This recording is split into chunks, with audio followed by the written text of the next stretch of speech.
He spent $40,000 on a swimming pool to impress the neighbors. But when he messed with my quiet, law-abiding mom, let's just say, revenge doesn't just run cold. Sometimes it runs bone dry. Stick around to hear how one nosy neighbor's dream pool turned into a $40,000 dirt pit. Hey folks, welcome to my channel.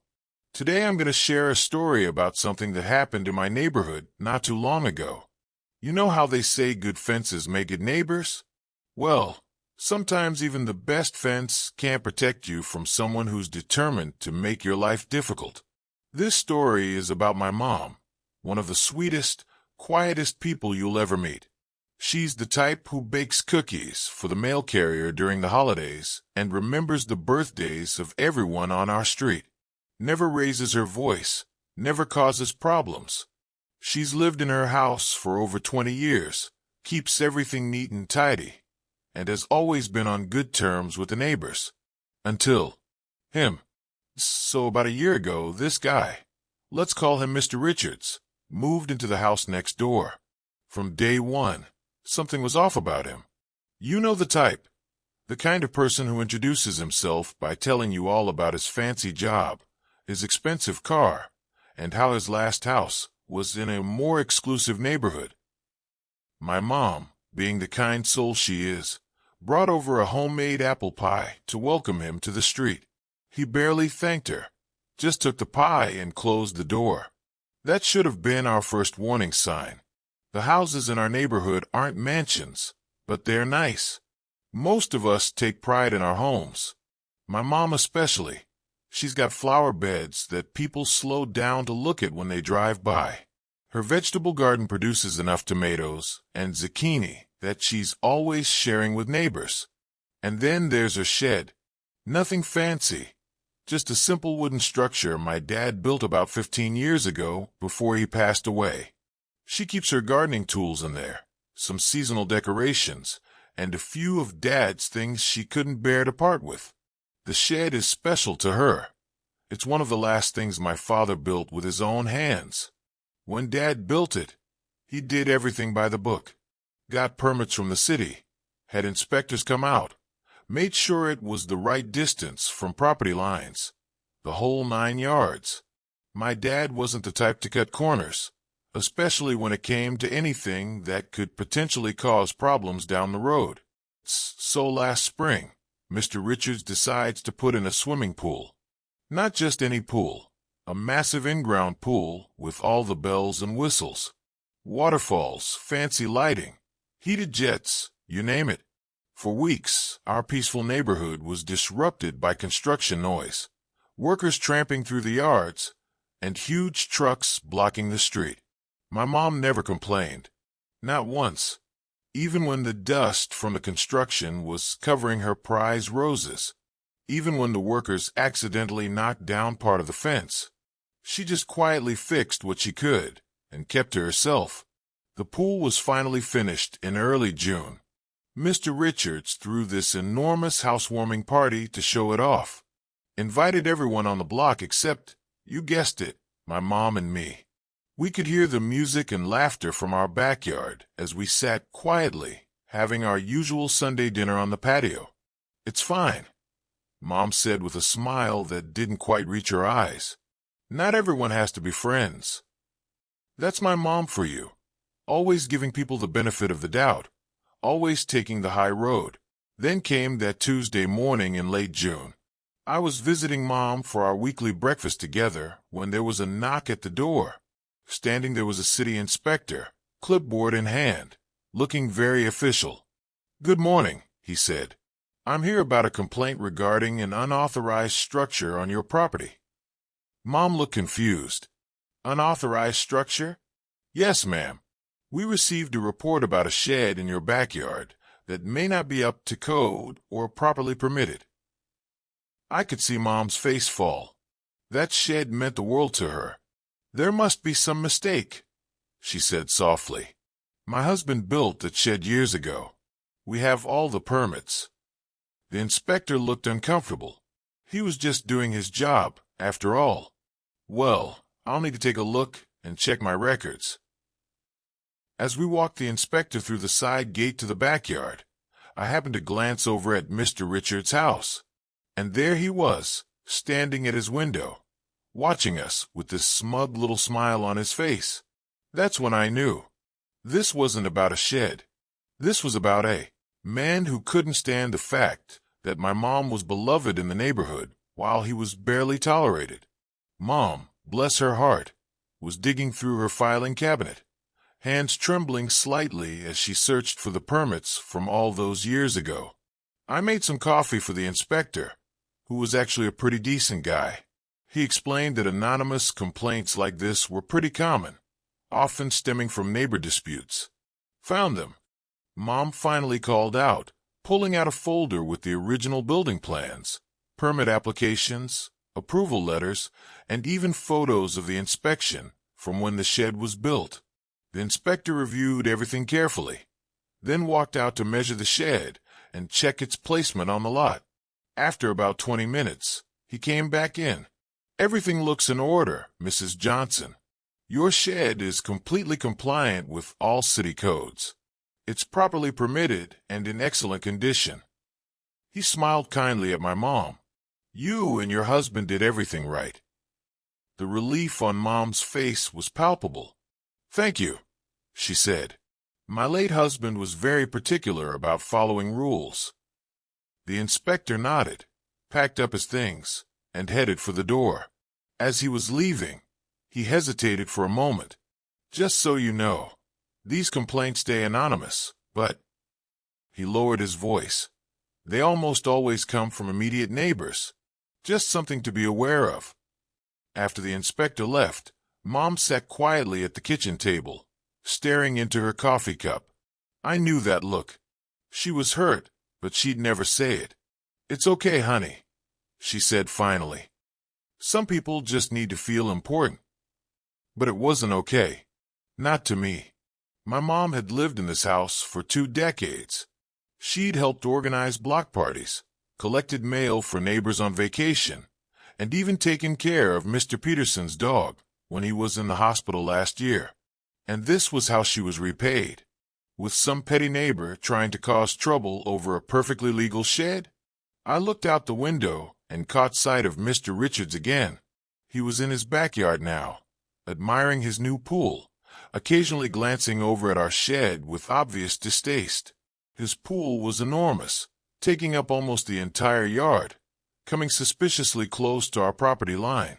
That's when something clicked in my brain. The pool. It had been built so quickly, with such disregard for the disruption it caused. Had he bothered to get all the proper permits?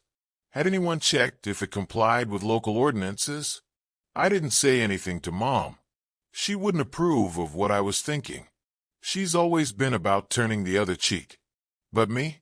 I believe in justice. That evening, after Mom had gone to bed, I sat down at my computer and started researching our city's building codes, zoning laws, and permit requirements. I learned more about setback requirements and utility easements than I ever thought I'd need to know. I discovered that in our zone, any permanent structure had to be at least 10 feet from the property line. Swimming pools had additional requirements due to safety concerns and potential impact on neighboring properties. But the most interesting thing I found? Information about utility easements. Most properties have areas where utility companies have the right to access underground lines, pipes, or cables. Building permanent structures over these easements is strictly prohibited because utility companies need to be able to access these areas for repairs or maintenance. The next day, I went to the county records office, told them I was considering buying a house in the neighborhood and wanted to check out the property maps. The clerk was helpful, pulling up the records for our street, and there it was, clear as day. A 6-foot utility easement running along the side of Mr. Richards' property, right where his fancy new pool now sat. But I needed to be certain. I didn't want to file a false complaint and end up looking like the bad guy. So I did something a bit sneaky. I called the utility company, pretending to be Mr. Richards, and asked about any easements on my property because I was considering some landscaping. The representative confirmed what I'd already discovered. There was indeed a utility easement along the property line, and no permanent structures should be built over it. I also took measurements and photos. Using a laser measuring tool borrowed from my friend who works in construction, I confirmed that parts of the pool were barely 5 feet from our property line, well within the 10-foot setback required by city ordinances. Armed with all this information, I sat down and drafted a detailed complaint to the city. I included precise measurements showing the pool's encroachment into the required setback zone, property records highlighting the utility easement, photos clearly showing the pool's placement relative to property markers, citations of specific city codes and ordinances being violated, a respectful but firm request for the city to investigate this potential hazard. I submitted everything online, then sat back and waited. Part of me felt a twinge of guilt. Was I being just as petty as Mr. Richards? But then I remembered my mom's face when the inspector showed up at our door. The way her hands trembled as she searched for those permits. The quiet dignity with which she'd endured Mr. Richards' rudeness for months. No, this wasn't pettiness. This was justice. A week passed with no word from the city. Then, too, I began to wonder if my complaint had disappeared into some bureaucratic black hole. Then, early one morning, I was having coffee with Mom when we heard voices next door. Looking out the window, we saw 2 city vehicles parked in front of Mr. Richards' house. 3 officials in city uniforms were standing in his driveway, clipboards and measuring tools in hand. Mom looked at me quizzically. "What's going on over there?" I shrugged, trying to look innocent. "No idea." We watched as the officials were led to the backyard. Even from our kitchen window, we could see Mr. Richards' face growing redder by the minute as the officials gestured toward the pool, consulted their documents, and shook their heads. The inspection lasted about an hour. When the officials finally left, Mr. Richards stood in his driveway, looking shell-shocked. 2 days later, the real drama began. A large envelope was delivered to Mr. Richards' house. From our front porch, where Mom was watering her flowers, we could see him ripping it open and then freezing in place as he read its contents. He stormed back into his house, slamming the door so hard that Mom's wind chimes rattled. That evening, his shouting could be heard all the way down the block as he argued with someone on the phone. Words like impossible, ridiculous, and several phrases I won't repeat floated through the air.